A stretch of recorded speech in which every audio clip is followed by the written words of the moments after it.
You were once a normal mouse, but then a fairy godmother turned you into a human for a single day to take a maid to a royal ball. You reverted back upon your return, but you can't go back to how you were because your psyche is being torn apart by knowledge your animal mind can't comprehend. It was an unexpected gift.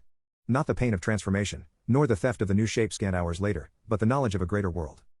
It killed the others. They took to madness once returned to mousehood, beat their heads bloody against walls to force the memories out, walked into the paths of cats and begged for death.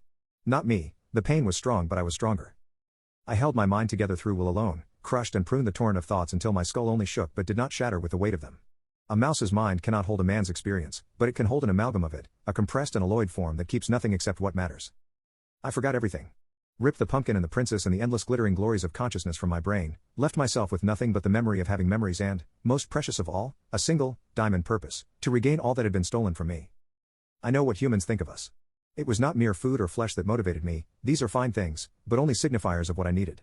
To be a mouse is to be a wretched thing, a timorous, cowering beast that thinks of little beyond its own immediate survival and freezes in panic at the slightest sound.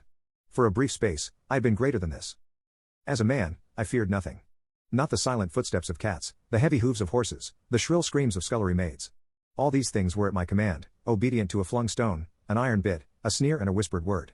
Even as the least of men, I was so much more than a mouse had ever been. And then, racked by the agonies of transformation, mind fracturing from thoughts that no longer fit within it, I was prey once more. An object of disgust and ridicule, a pest to be chased from the palace steps. No greater injustice, no greater insult, can ever be imagined. I was vermin once more, but vermin with a purpose. Once you know that such things are possible, even a mouse can find them. Can sniff out the bitter treacle scent of sorcery, can think to question why cats avoid certain rooftops, why fog hangs heavy on a crooked street even in summer. Half-starved, with no more interest in squabbling over moldy flour or fallen chestnuts, I sought the dark places of the world, the thinner veils and silent voices that promised me what I deserved. Not for me the fairies' magic, they have no gift for permanence, and no love for me. They feared what I wanted, what I could become. No sugar plums or shooting stars aided me, and yet I found what I searched for in the end. There is always power available for those who are prepared to pay its price, and even a mouse can treat for it. In blood and service, a dozen times a dozen acts of vileness and sacrifice, I paid my debt. You cannot imagine the glory of that second transformation. So much greater than the first, knowing what was happening and that I had brought it about. The sweet, sweet pain as my bones cracked and bubbled, limbs lengthening and new thumbs opposing. The writhing tightness as skin stretched thin to cover new stature.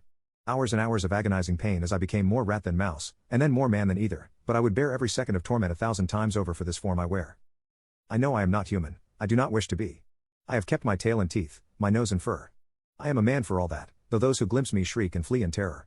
I have my mind again, every stolen thought and memory returned, every capability to plot and plan and speak and strategize. More, I have the stature to enact my will on the world. Not a human's height, but not far off it. A man's strength and sinew,